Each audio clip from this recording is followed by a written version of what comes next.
नमस्कार। बीएससी द्वितीय वर्ष के छात्र छात्राओं का आज के लेक्चर में स्वागत है। आज हम परिवर्धन जैविकी के निषेचन प्रक्रिया के बारे में चर्चा करेंगे। फर्टिलाइजेशन निषेचन प्रक्रिया वह प्रक्रिया है जिसके अंतर्गत नर और मादा युग्मक आपस में संलयन क्रिया के माध्यम से द्विगुणित युग्मज का निर्माण करते हैं। इस संलयन क्रिया के अंतर्गत दोनों युग्मकों के केंद्रक तथा कोशिका द्रव संपूर्ण रूप से भाग लेते हैं और ये जो अगुणित युग्मक हैं द्विगुणित जाइगोट में रूपांतरित हो जाते हैं। यह प्रक्रिया निषेचन प्रक्रिया कहलाती है। निषेचन के जो उद्देश्य हैं उनके बारे में चर्चा करें। ये लैंगिक प्रजनन क्रिया होती है, उसके माध्यम से जंतुओं के आनुवंशिक पदार्थ के अंदर विविधता उत्पन्न की जाती है और इसे करने के लिए जो द्विगुणित जो जंतु होते हैं वह युग्मक जन्म प्रक्रिया के अंतर्गत अगुणित युग्मकों का निर्माण करते हैं। नरों के द्वारा शुक्राणुओं का और मादाओं के द्वारा अंडों का निर्माण किया जाता है। और निषेचन प्रक्रिया के अंतर्गत ये जो अगुणित अवस्था होती है शुक्राणुओं और अंडों की, उनको द्विगुणित अवस्था में जाइगोट में रूपांतरित किया जाता है, जिसके अंतर्गत दोनों जो हैप्लॉइड अगुणित युग्मक हैं आपस में संलयन क्रिया करते हैं। तो पहला जो उद्देश्य है निषेचन का अगुणित अवस्था से द्विगुणित अवस्था को प्राप्त करना लैंगिक प्रजनन क्रिया के लिए। दूसरा जो उद्देश्य है निषेचन प्रक्रिया जो निष्क्रिय रूप से अंडा उपस्थित होता है उसका सक्रियकरण क्रिया करती है। तो जो सक्रिय अंडा होता है भ्रूणी परिवर्तन में प्रवेश कर जाता है। तो भ्रूणी परिवर्तन के लिए अंडों को सक्रिय करना पड़ता है और ये निषेचन प्रक्रिया के अंतर्गत अंडों का सक्रियकरण किया जाता है। ये दो मुख्य उद्देश्य हैं निषेचन प्रक्रिया के लिए। निषेचन के प्रकार, एक निषेचन का प्रकार बाह्य निषेचन के रूप में पाया जाता है और ये बाह्य निषेचन जलीय जंतुओं में उपस्थित पाया जाता है। जलीय जंतु जो होते हैं दो अलग अलग जो माध्यम होते हैं, एनवायरमेंट होते हैं, उसमें उपस्थित पाए जाते हैं। एक समुद्रीय जल होता है, एक मृदीय जल होता है। समुद्री जल के अंदर जो उपस्थित जंतु होते हैं उनके जो शुक्राणु और अंडे हैं वह समुद्री जल में मुक्त किए जाते हैं और समुद्री जल जो लवणीय जल होता है उसके कारण इनकी जो जीवन अवधि है युग्मकों की वो कुछ अधिक पाई जाती है और इनको पर्याप्त समय मिल जाता है निषेचन प्रक्रिया के लिए। अतः जो जलीय जंतु होते हैं उसमें मैथुनी प्रक्रिया अनुपस्थित पाई जाती है। ये जो मादाएं होती हैं वह अपने प्रजनन काल के अंदर इन अंडों का विसर्जन करती हैं बाहरी जल के अंदर और इन जो अंडों का बाह्य जल में मुक्त की जाते हैं उनके साथ कुछ रासायनिक पदार्थ भी मुक्त किए जाते हैं और रासायनिक पदार्थ अन्य जो मादाएं होती हैं उस जाति की उनको उत्तेजित करते हैं और वह मादाएं भी उसी काल में उसी समय जल में अपने अंडों का विसर्जन करते हैं और इन्हीं रासायनिक पदार्थों के माध्यम से जो नर होते हैं वह भी उत्तेजित होकर उसी जल में अपने शुक्राणुओं का विसर्जन कर देते हैं। तो पास जो अंडों और शुक्राणु का विसर्जन किया जाता है उसके माध्यम से निषेचन की जो संभावना है वो बढ़ जाती है। जो शुक्राणु होते हैं वो अपनी जो पूंछ गमन होता है उसके माध्यम से नर जो अंडे होते हैं उनकी दिशा में गमन करते हैं निषेचन प्रक्रिया के लिए। तो इस प्रकार से बाह्य निषेचन समुद्र जल में समापन उनका किया जाता है। जो मृत जलीय होते हैं नदियों जल में, झीलों जल में जो जंतु पाए जाते हैं उनके अंदर जो युग्मक का विसर्जन किया जाता है जल में, उनकी जीवन अवधि कुछ कम पाई जाती है क्योंकि वो मृत जलीय होता है। लवणीय जल के कारण इनकी जो आयु है, जीवन अवधि है, वो कम पाई जाती है। इस कारण जो मैथुनी प्रक्रिया है यह अति आवश्यक होती है इस मृत जलीय जंतुओं के अंदर। और इस मैथुनी प्रक्रिया के अंतर्गत जो मादाएं होती हैं वह उत्तेजित होकर अंडों का विसर्जन करती हैं और उनके ऊपर नर अपने शुक्राणुओं का विसर्जन कर देते हैं। इस प्रकार से जो अंडे और जो शुक्राणु होते हैं वो एक स्थान पर काफी निकट विसर्जित किए जाते हैं और ये संभावनाएं जो निषेचन की है वो बढ़ा देते हैं।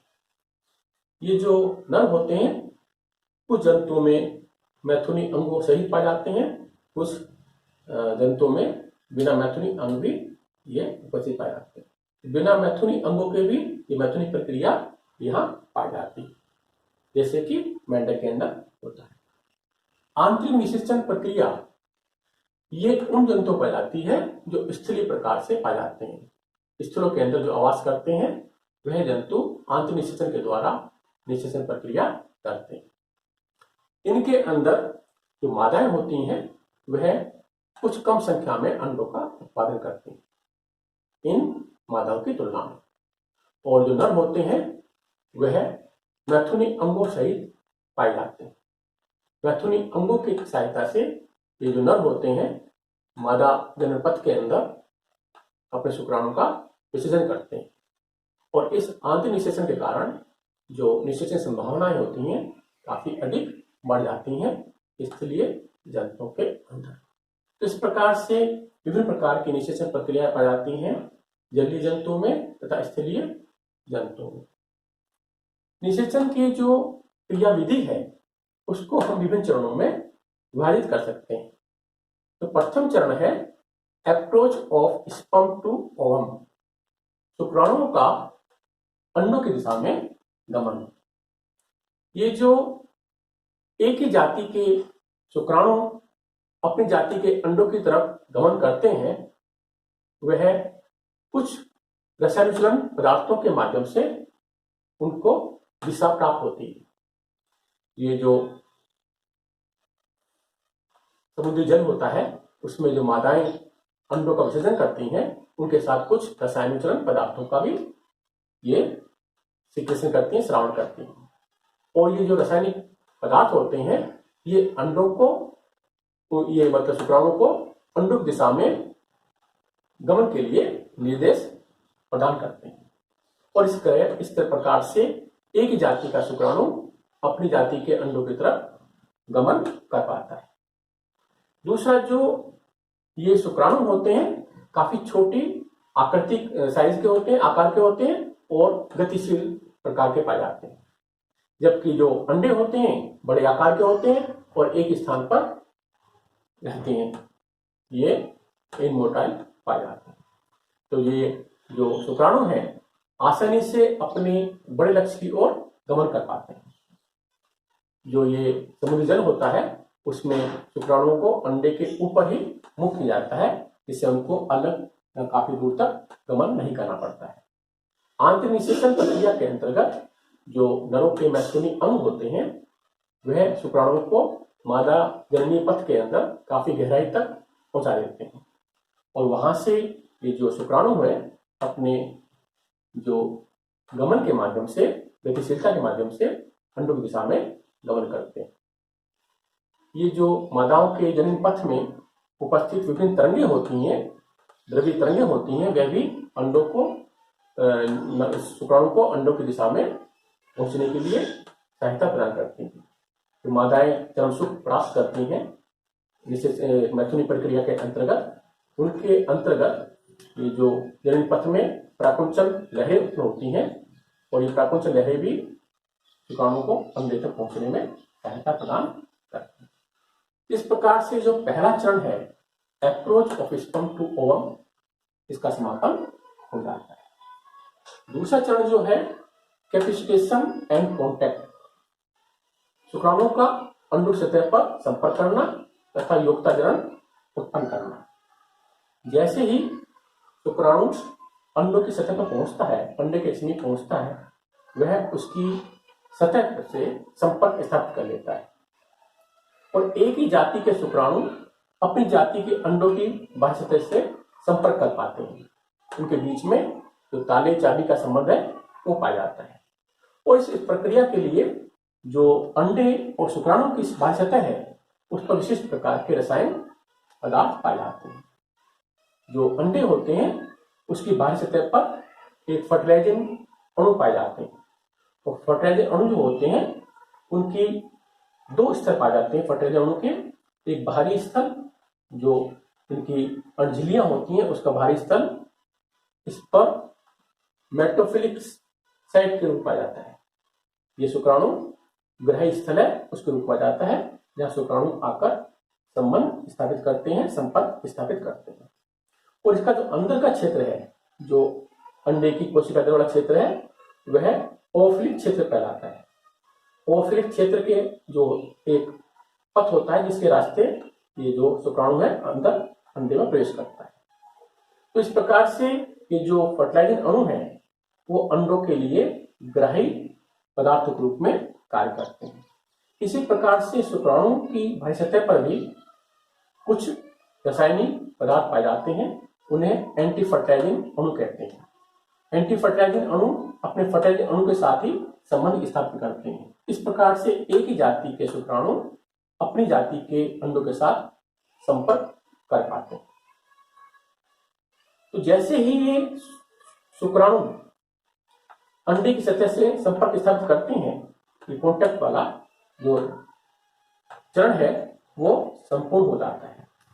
और जैसे ये संपर्क स्थापित होगा, शुक्राणु के एंटी फर्टिलाइजिंग और अंडों के फर्टिलाइजिंग अणु के मध्य में ये जो बॉन्डिंग है, बंधन है, जैसे वो स्थापित होता है उसी प्रकार से एक प्रक्रिया पाई जाती है अंडों की सतह पर। ये जो ओफिलिक क्षेत्र होते हैं अंडों प्रवेशन स्थल के रूप में, ये सबके सब अवरुद्ध हो जाते हैं। केवल एक शुक्राणु का जो ओफिलिक क्षेत्र है वह खुला रहता है, बाकी सबके सब अवरुद्ध हो जाते हैं। इससे अन्य अंडे एक के बाद जो दूसरे शुक्राणु है वो अंडे में प्रवेश नहीं कर पाते, पॉलीस्पर्मी जो अवस्था है वो नहीं हो पाती। इस प्रकार से ये जो कैपेसिटेशन है और कॉन्टैक्ट है, ये चरण इस प्रकार से पूर्ण किया जाता है। दूसरा जो चरण है, निषेचन प्रक्रिया के तहत एक्रोसोमल रिएक्शंस एंड पेनिट्रेशन पाया जाता है। तो एक्रोसोमल प्रतिक्रिया है, प्रक्रियाएं होती हैं, वह अब प्रारंभ होती हैं और उनके माध्यम से जो भेदन क्रिया होती है शुक्राणु की अंडे की दिशा, अंडे की झिल्लियों में, वह की जाती है। पहला जो चरण है इसके अंतर्गत, उसमें ये शुक्राणु जो अंडों की बाहरी झिल्लियां होती हैं उसके साथ इसने संपर्क स्थापित कर लिया है यहाँ, और इसके जो एंटी फर्टिलाइजिंग है वो फर्टिलाइजिंग अणु के साथ बंधित हो गए हैं। और ये बंधन स्थापित होने के पश्चात ये जो गतिशीलता है शुक्राणु की वह रुक जाती है, खत्म हो जाती है, और ये शुक्राणु एक निष्क्रिय रूप में यहाँ अपने आप को गतिशीलता रोक के यहाँ स्थापित अपने को संपर्क यहाँ स्थापित कर लेते हैं। दूसरे चरण के अंतर्गत ये जो एक्रोसोमल वेसाइकल है शुक्राणु की वह फट जाती है और इसमें उपस्थित जो एक्रोसोमल कणिकाएं हैं, लयनकारी एंजाइम्स हैं, वो मुक्त हो जाते हैं और वो मुक्त होकर ये जो झिल्लियां होती हैं उसको का पाचन करते हैं और उसमें एक पथ उत्पन्न कर देते हैं। इन पथ के उत्पन्न करने के दौरान में ये जो एक्रोसोमल जो क्षेत्र है, इस एक्रोसोमल और केंद्र के मध्य में उसमें कुछ पदार्थ पाए जाते हैं और उनमें से एक है जी एक्टिन अणु। जी एक्टिन अणु बहुलीकरण क्रिया के द्वारा एफ अणुओं में रूपांतरित हो जाते हैं और उसके कारण एक्रोसोमल नलिका का निर्माण होता है। एक्रोसोमल नलिका ये जो पथ बना है अंडों के पाचन के कारण इसमें से होकर जो अंडे की लाल झिल्ली होती है वहां तक पहुंच जाती है। ये भेदन प्रक्रिया कहलाती है। इस चरण के अंतर्गत ये जो एक्रोसोम नलिका है अंडे के पराग झिल्ली के साथ जुड़ जाती है और जुड़ने के पश्चात जो एक्रोसोमल पदार्थ होते हैं वह अंडे के कोशिका द्रव में मुक्त कर दिए जाते हैं और उनके कारण अंडों के अंदर सक्रियकरण क्रिया प्रारंभ हो जाती है। तो इस प्रकार से ये जो एक्रोसोमल रिएक्शन एंड पेनिट्रेशन चरण है उसका समापन हो जाता है। इसके बाद जो नेक्स्ट चरण है अंडे का सक्रियकरण, उसके संबंध में चर्चा हम अगले लेक्चर में करेंगे। धन्यवाद।